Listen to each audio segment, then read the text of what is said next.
a long overdue reform of H-1B visas. Right now, H-1B visas are awarded in a totally random lottery, and that's wrong.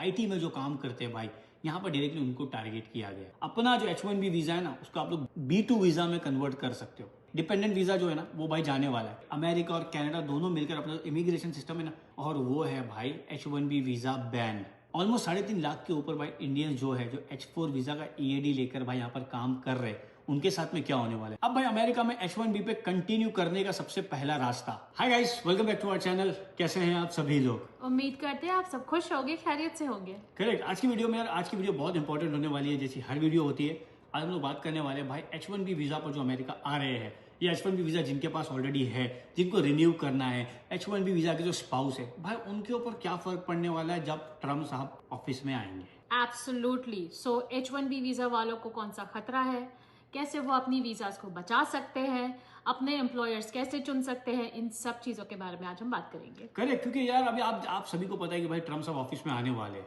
उनके आने के बाद है ना, immigration है ना पूरा बदलने वाला है, और उनका सबसे पहला टारगेट पर, जैसा आप लोगों को पता है भाई, इलीगल इमिग्रेशन है। लेकिन अभी आप लोग बोलेंगे भाई H-1B वीजा इलीगल तो नहीं है। नहीं भाई, बिल्कुल इलीगल नहीं है, लेकिन उसकी भी कोई लिमिटेशंस है। क्यों? क्योंकि अमेरिका का जो प्रेसिडेंट जो है ट्रम्प साहब, उनका कहना है अमेरिका का जो इमिग्रेशन सिस्टम है ना, उसमें H-1B वीजा का होना ही एक सबसे बड़ी चोरी है। अब ऐसा कैसे यार? H-1B वीजा एक तो अमेरिका दे भी रहा, और फिर ट्रम्प साहब ने ये बोल दिया कि भाई चोरी भी है। इसके बारे में वीडियो में पूरी डिटेलिंग में आपको बताएंगे कि भाई ट्रम्प साहब के क्या ख्यालात है, वो इसे चोरी की तरह क्यों देखते। यहाँ पर H-1B वीजा का जो सिस्टम है, उसको किस तरीके से भाई बर्बाद किया गया है, वीडियो में आगे बात करेंगे। तो अब ये जो इतनी बड़ी बात है जो ट्रम्प साहब ने करी कि H-1B वीजा चोरी का नाम दिए है, वो क्यों दिए? इसलिए क्योंकि उनका ये मानना है और कहना है कि जो यूएस सिटीजन्स हैं, जो यहाँ पर ऑलरेडी रह रहे हैं, सिर्फ गोरे नहीं, कोई भी कंट्री से वो सिटीजन्स है, उनका पहला हक होना चाहिए इन जॉब्स पर। क्योंकि बाहर कंसल्टेंट्स जो आते हैं बाहर कंट्री से H-1B वीजा पे, उनका ये मानना है कि वो सिटीजन्स लोगों के जॉब चुरा रहे हैं। इसी वजह से वो कह रहे हैं कि इन चीजों पे थोड़ी रोक लगाएं, ताकि हमारे जो यहाँ पर ऑलरेडी सिटीजन्स है, जो जॉबलेस है, राइट, इकोनॉमी जिन बहुत खराब हुई हुई है, जो जॉबलेस है, उनको पहला मौका मिले जॉब करने का। करेक्ट। और अब यहाँ पर बात करते हैं भाई किस जॉब की हम लोग यहाँ पे बात करें, बिकॉज देखो यार H-1B मोस्टली है ना अपने जो टेकी इंडियंस है भाई, आईटी में जो काम करते हैं, यहाँ पर डायरेक्टली उनको टारगेट किया गया है। Right. अब कैसे? अब जैसा आपको पता है कि भाई ट्रम्प पूरा जो कैंपेन जो लड़े थे, उसमें सबसे बड़ा सपोर्ट करने के लिए उनको कौन था? Elon Musk. और भाई वो बंदा किंग आदमी है टेक्नोलॉजी का, वो बंदा किंग है टेक का। और उसी के साथ में हमारे जो इंडियन भाई साहब है विवेक रामास्वामी, भाई वो भी एडवाइस कर रहे हैं ट्रम्प को कि उनको क्या कदम उठाना चाहिए। क्योंकि भाई देखो, विवेक रामास्वामी जो है, उनको एक माइंडसेट पता है H-1B वीजा का जो पूरा फंड है, उनको अच्छी तरीके से पता है। इमिग्रेशन के जो इनके कैबिनेट के मेंबर है, वो है स्टेफन मिलर। एलॉन मस्क, इन सबको एक एक डिपार्टमेंट दिया गया है कि भाई आप ये संभाले, आप ये संभाले, लेकिन एडवाइस सबसे लेनी है इनको। ये आईटी इंडस्ट्री में जो भी काम हो रहे हैं, शायद से अब वो अमेरिकन भी कर सकते हैं। एक दौर हुआ करता था भाई, अमेरिकन लोग इतना इंटरेस्ट लेते नहीं थे काम करने में, मेहनत करते थे, लेकिन वो अलग अलग फील्ड में करते थे, फार्मिंग वगैरह करते थे, अलग अलग काम करते थे। लेकिन अब क्या हो गया है, जब से AI आ गया है ना, टेक्नोलॉजी बढ़ गई है, तो इसमें अभी इनको लगता है कि भाई अमेरिकन लोग आसानी से सारे काम कर पाएंगे। क्योंकि भाई हम भी जो कंपनी में काम करते हैं ना भाई, हम लोग भी आईटी में काम करते हैं, हम लोग देखते हैं भाई यहाँ पे बहुत सारे अमेरिकन लोग जो 15-15 साल से आईटी में काम कर रहे हैं। बिल्कुल। तो ऐसा नहीं है कि इनको नहीं आता है काम करने। तो इनका मतलब है कि भाई जो सिटीजन है ना, उनको पहली प्रेफरेंस देनी चाहिए। तो अगर अभी हम रिस्ट्रिक्शंस की बात करें, आई वुड से सबसे बड़ा बहुत मुश्किल सा एक स्टेप होने वाला है, वो होगा आपका H-1B वीजा का इंटरव्यू। अब पहले क्या होता था कि ठीक है, आपने पेपर वर्क दिखा दिया, आपने रिज्यूमे दिखा दिया, आपने इधर उधर थोड़ा बहुत प्रूव कर दिए कि ठीक है भाई, मुझे ऑफर आई है, मुझे जाना है, मैं इस जॉब टाइटल के या रोल के लायक हूँ। लेकिन अब क्या होगा, कब ये इंटरव्यू जो प्रोसेस होगा ना, ये पूरा इंटरव्यू बहुत ज्यादा इंटेंस और स्ट्रिक्ट होगा। अभी आपको एक्चुअली वो इंटरव्यू क्रैक करना पड़ेगा, सिर्फ पेपर वर्क और डॉक्यूमेंट से काम नहीं चलेगा। आपसे पूछेंगे कि भाई क्या रोल है, आप क्या कर सकते हो, आपकी खासियत क्या है, आपकी स्किल क्या है, ये कंपनी आपको क्यों हायर कर रही है, किस बेस पे हायर कर रही है। ये सब हो गया, अपने इंटरव्यू हो गया। अब ठीक है, बोलेंगे ठीक है भाई घर जाओ, आपका डिसीजन आपको बताएंगे। अब जो स्किल होगी, जिस स्किल के बेस पे आप यहाँ पर आने वाले होगे, वो देखेंगे कि भाई यूएस में अगर ऐसे कोई बंदे ऑलरेडी मौजूद है, ये स्किल है कि नहीं है, कि हमने यहाँ से ही लेकर जानी है। तो पहले फिर अगर वो स्किल यहाँ पर ऑलरेडी लोगों के पास है, तो फिर अनफॉर्चुनेटली आप नहीं जा पाएंगे, क्योंकि they will prefer the US citizen over a consultant. Correct. और फिर क्या हो रहा है भाई, इंटरव्यू के दौरान, इंटरव्यू के बाद आपको ऐसे 221G फॉर्म भी दे देंगे। अभी आप में से जो नए लोग हैं उनको आपको नहीं पता होगा, लेकिन जो ऑलरेडी प्रोसेस से जा चुके हैं उनको पता है भाई 221G फॉर्म क्यों देते कि भाई उनको है ना आपके केस के अंदर और इन्वेस्टिगेट करना है कि भाई कितना जेन्युइन केस है। तो यही बता रही है कि भाई इसके बारे में और वो लोग अंदर इन्वेस्टिगेट करेंगे, राइट। क्या सही है क्या गलत है। जो अमेरिकन कंपनी जो आपको हायर भी करती है ना, जो आपके लिए पिटीशन फाइल करती है, उनको भी भाई यहाँ पे प्रूफ करना पड़ता है कि ये बंदे की वाकई में अमेरिका में जरूरत है, हमें अमेरिका में ये बंदा मिल नहीं रहा है इस काबिलियत का। तो इसीलिए उनको भी प्रूफ करना पड़ता है डिपार्टमेंट ऑफ लेबर से, गवर्नमेंट को बताना पड़ता है। तो वो सारी चीज अब दोनों तरीके से, दोनों हाथ से ताली बजेगी। राइट। और ये और अगर ये सिर्फ कंसल्टेंट के लिए पे लागू नहीं होता है, ये डायरेक्ट हायर पे भी होगा, चाहे वो छोटी कंपनी हो चाहे बड़ी कंपनी हो।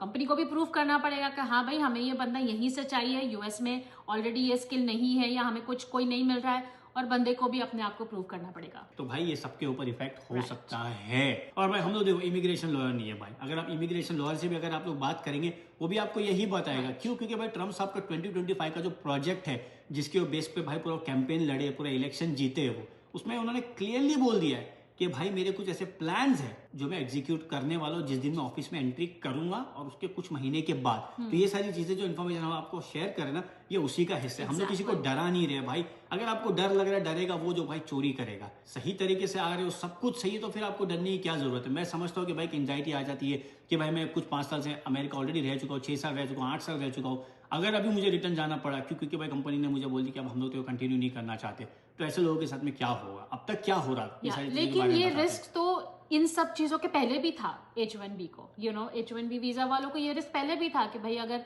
ले ऑफ हो गए, अगर हमको जॉब से निकाल दिया या कोई भी रीजन से वो जॉब छूट गया, तो ये रिस्क तो पहले भी था, लेकिन अब थोड़ा ज्यादा हो गया है। करेक्ट। लेकिन अब क्या हो गया पता है क्या? अब तक ट्रम्प के आने के पहले बाइडेन साहब ने कुछ एग्जीक्यूटिव ऑर्डर्स थे उसको साइन कर दिए, जिसकी वजह से ना कुछ H1B वालों को थोड़ी राहत मिल गई थी। करेक्ट। लेकिन अभी उसको बदलने वाले, और किसके बारे में बात करें हम लोग आपको बताते हैं डिटेलिंग में। सो अब हम बात करेंगे H1B वीजा को अप्लाई कर रहे हैं या फिर रिन्यू कर रहे हैं। ठीक है, तो काफी लोग क्या होते हैं जो अपनी कंट्री वापस जाते हैं। अब यहाँ यूएस में भी हम आगे बात करेंगे, अब यूएस में भी ऑप्शंस है कि आप अपनी वीजा रिन्यू करवा सकते हैं, लेकिन this is an option, and another option is to if you go back to your country, that's another way to renew your visa। तो अब क्या करेंगे, अगर आप अपनी कंट्री वापस जाते हो रिन्यू कराने के लिए, या फिर आप नए कैंडिडेट हो, नई तरीके से आप H1B वीजा अप्लाई करने के लिए प्रोसेस कर रहे हो, ये लोग क्या करने वाले हैं, अभी ये पूरा प्रोसेस जो है ना वो डिले होगा। आपका इन्फॉर्मेशन ले लेंगे, आपका इंटरव्यू हो जाएगा, जैसे मैंने पहले बताया 221G आपको मिल जाएगा। अब ये प्रोसेस पूरा डिले होगा नई वीजा के लिए और रिन्यूअल के लिए। तो फिर क्या होगा, ये प्रोसेस जो डिले होगा, तो पीछे जो कंपनी है जो आपका वेट कर रही है, राइट, आपका वापस आने के लिए या फिर आपका नया जॉब ज्वाइन करने के लिए, कंपनी बोलेगी भाई अभी वी कैन नॉट वेट, कितना हम वेट करें, राइट, क्योंकि 221G का तो कोई भी टाइम फ्रेम नहीं देते वो लोग, कितना भी देर हो सकता है। और उनका मकसद यही है कि जितनी देर हो सके उन लोग देर करें, इस प्रोसेस को लेंदी करें, ताकि वहां जाने वाले लोग कम हो जाए, राइट। और इस वजह से क्या होगा, कभी जो कंपनी यहाँ पर आपका वेट कर रही है वो बोलेगी भाई हम अभी आपका वेट नहीं कर सकते, हम किसी और के साथ जाएंगे या फिर हम यहीं पे यूएस में किसी को ढूंढ लेंगे। तो भाई ये भी इसका एक प्लान का एक हिस्सा है और ऐसा हो सकता है। बिल्कुल। तो भाई अभी एक्चुअली कुछ महीने पहले भाई ये एक लागू हुआ था कि भाई जो भी स्टैंपिंग होगी, जो रिन्यूअल होगा वो अमेरिका में ही होगा। करेक्ट। ऐसा स्टार्ट तो कर दिया, लेकिन इसके बारे में ऐसा कुछ ठोस ऐसा सुनने में आया नहीं कि भाई हाँ इतने लोगों ने कर लिए या लोगों ने किए भी रहेंगे। इसकी कोई इतनी शोर हुई नहीं।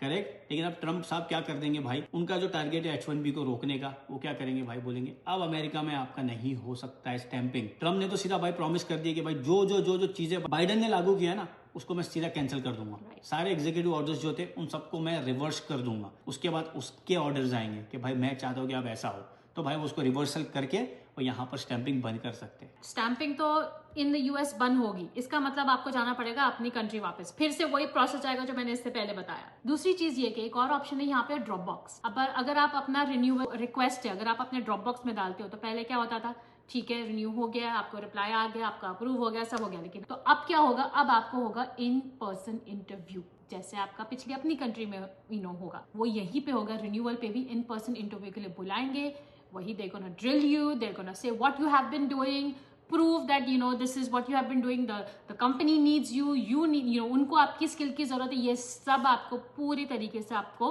प्रूव करना पड़ेगा। अगर आप वो प्रूव करने में नाकाम रहे तो फिर आपका H1B रिन्यूअल रिजेक्ट हो जाएगा and again you would have to go back. Correct. अभी यार एक और चीज की बात करते हैं यार, बहुत सारे H1B वीजा के जो स्पाउसेस है, हस्बैंड या वाइफ, जो अपने हस्बैंड के जो वीजा के बेस पर भाई H4 वीजा लेकर अमेरिका में आते हैं, करेक्ट, उनको मिलता है भाई EAD, यहाँ पर काम करने की इजाजत। ऑलमोस्ट 3.5 लाख के ऊपर भाई इंडियंस जो है जो H4 वीजा का EAD लेकर भाई यहाँ पर काम कर रहे हैं, उनके साथ में क्या होने वाला है। अब आप लोग खुद सोच लो कि भाई H4 उनके नज़र में क्या है, भाई वो तो और दुगना गलत है उनके हिसाब से, करेक्ट। तो वो क्या करेंगे भाई, H4 वालों को ही बोलेंगे भाई अभी आप लोग रुक जाए, अब आपको वहाँ पे काम करने की अनुमति नहीं है, अब आपको इजाज़त नहीं है, क्योंकि भाई हम चाहते हैं अमेरिकन को जॉब मिले, वो यहाँ के सिटीजन है उनको वो जॉब मिले जो आप कर रहे थे। तो भाई H4 वालों को तो भाई 100% इस पे इफेक्ट करने वाला है। तो अब बात करते हैं भाई जो लोग ऑलरेडी अमेरिका में है, चलो भाई उनको ना कंपनी बोल रही है कि अभी हम आपके साथ कंटिन्यू नहीं करते, आपका कॉन्ट्रैक्ट जो है हम लोग यहीं पर ख़त्म करते हैं। तो फिर उनके पास क्या रहता है भाई, 60 डेज रहते हैं डिसाइड करने के लिए कि अब या तो आप कोई नई कंपनी ढूंढ लो, या तो आपके पास कोई ऑप्शन नहीं बचता है, रिटर्न इंडिया चले जाओ, पाकिस्तान चले जाओ।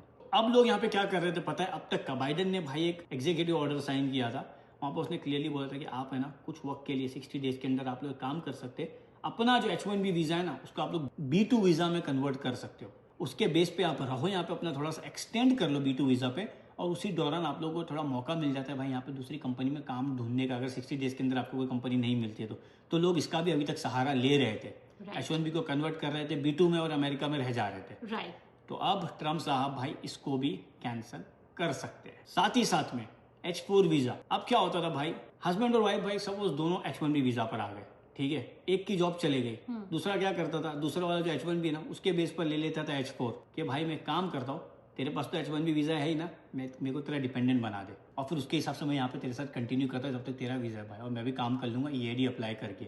EAD एम्प्लॉयमेंट ऑथराइजेशन कार्ड होता है जो मिलता है, उसके बाद ही आप लोग काम कर सकते हैं। तो ऐसा हो रहा था, अब इसको भी ट्रम्प साहब रोक देंगे। तो बेसिकली डिपेंडेंट वीज़ा जो है ना वो भाई जाने वाला है, क्योंकि अभी आपको मैं इसकी सबसे बड़ी एक मिसाल देता हूँ, अमेरिका में तो अभी होने वाला है, लेकिन कनाडा में तो ऑलरेडी भाई इसके प्लान ऑलरेडी कनाडा में भी चलना शुरू हो गए। कनाडा की बात क्यों कर रहे हैं हम लोग यहाँ पर, क्योंकि भाई वहाँ पर भी इमिग्रेशन सिस्टम है ना वो लोग पूरा सुधार रहे हैं, और ये सारी चीज़ें मिलकर ना भाई अमेरिका और कनाडा दोनों मिलकर अपना इमिग्रेशन सिस्टम है ना उसको स्ट्रॉन्ग करना चाह रहे हैं, क्योंकि उनकी नज़र में ऐसा हो रहा है कि भाई हमारी कंट्री को है ना मिसयूज़ किया जा रहा है, यहाँ का जो सिस्टम है उसको मिसयूज़ किया जा रहा है। तो उसको रोकने के लिए भाई कनाडा ने तो पहले ही बोल दिया कि अब जो स्पाउस वीज़ा भी जो मिलते थे ना, किसी के बेस पर कोई आता था, किसी के हस्बैंड या वाइफ, उसको भाई बड़ी बड़ी छानबीन होगी, और यही चीज़ भाई अमेरिका भी करने वाला है। तो अगर आप लोग बोलोगे ना कि भाई इमिग्रेशन वीज़ा के ऊपर एक वीडियो बना दो, इमिग्रेंट वीज़ा स्पाउस वीज़ा के बारे में कि उनको क्या इफेक्ट पड़ने वाला है, आप लोग कमेंट कर देना, हम लोग उसके ऊपर एक पूरी डिटेलिंग में वीडियो बना देंगे। और अगर आप H1B वीजा पे है और आपका रिन्यूअल ड्यू है तो प्लीज अपनी कंट्री वापस मत जाना। जैसे कि मैंने पहले बताया कि आपका इंटरव्यू प्रोसेस होगा, वो लेंदी होगा, डिले होगा, वो सब तो होगा। दूसरी सबसे बड़ी चीज ये है कि ट्रैवल बैन बिल्कुल से पॉसिबिलिटी है होने की, और उससे बड़ी चीज ये है कि भाई अपॉइंटमेंट डेट्स ही अवेलेबल नहीं है। तो आप अगर अपनी कंट्री वापस जाओगे ये सोच के कि चलो मेरा रिन्यूअल भी हो जाएगा, मैं अपनी फैमिली के साथ भी थोड़ा टाइम स्पेंड कर लूंगा, मेरा वेकेशन भी हो जाएगा, ये सब लोग करते थे which use to work, but now it might not work, और शायद आप वहां पर अटक सकते हो बहुत बुरी तरीके से, जॉब भी लूज हो सकता है because company is waiting for you to come back.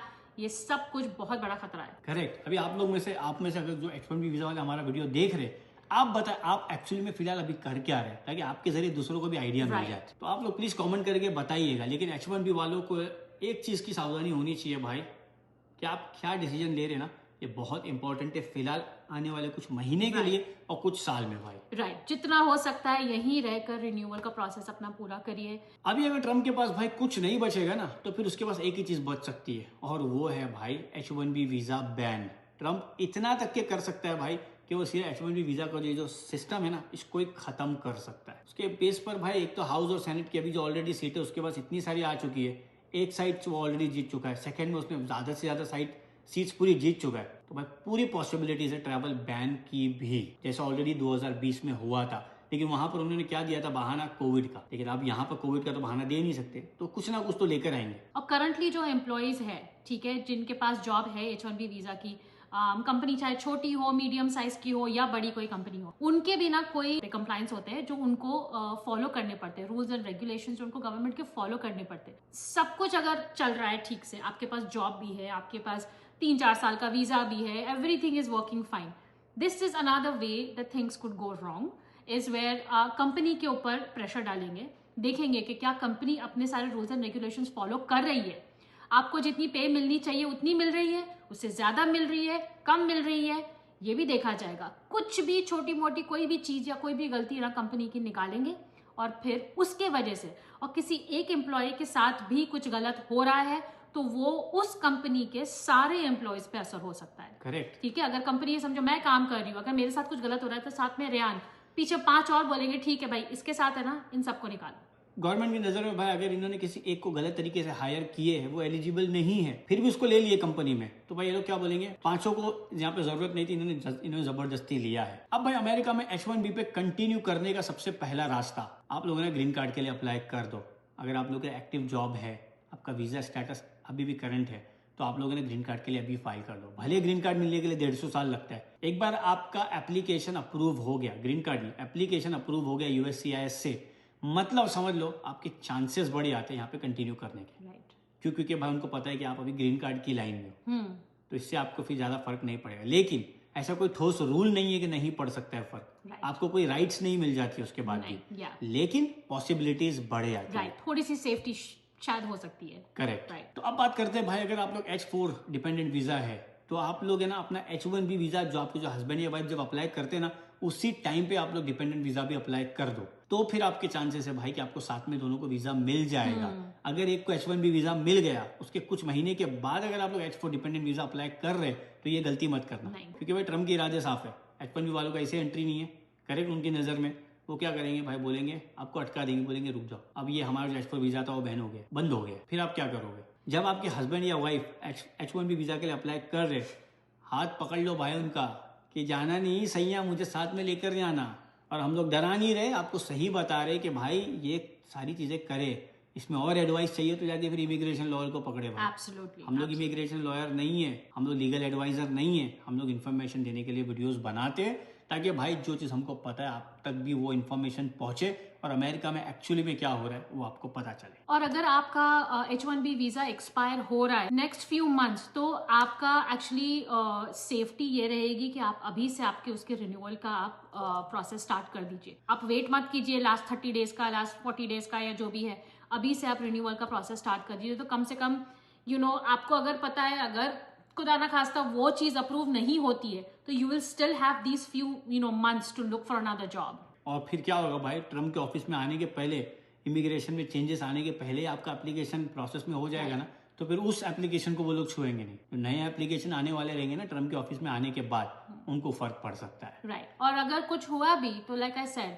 आपके पास उतने महीने हो गए कि आप एटलीस्ट 30 डेज के लिए आप स्ट्रेस में नहीं हो गए। You will have at least few months to look for something else. Correct. तो बस यार हमारी कोशिश यही रहती है कि हम लोग आपको जितनी अच्छी इन्फॉर्मेशन दे सके देते। आपको कैसी लगी है वीडियो, आप लोग प्लीज कमेंट करके बताना। आप लोग कमेंट करते हमें अच्छा लगता है, हमें पता चलता है कि आपको और क्या जानना है, ताकि हम लोग आपको वो सारी इन्फॉर्मेशन दे सके। एब्सोल्युटली। और प्लीज जितना हो सके हमारे इस इंफॉर्मेटिव वीडियो को शेयर करिए, हमें लाइक्स दीजिए और हमें सब्सक्राइब भी कीजिए अगर आप सब्सक्राइबर नहीं हो ऑलरेडी, अगर आपको और भी अच्छी इन्फॉर्मेशन वीडियोस चाहिए। That's about it for today's video. Thank you all for watching this video. जैसा कि हम हर बार कहते हैं, तब तक के guys, stay safe, stay very, very, very positive and stay happy happy guys.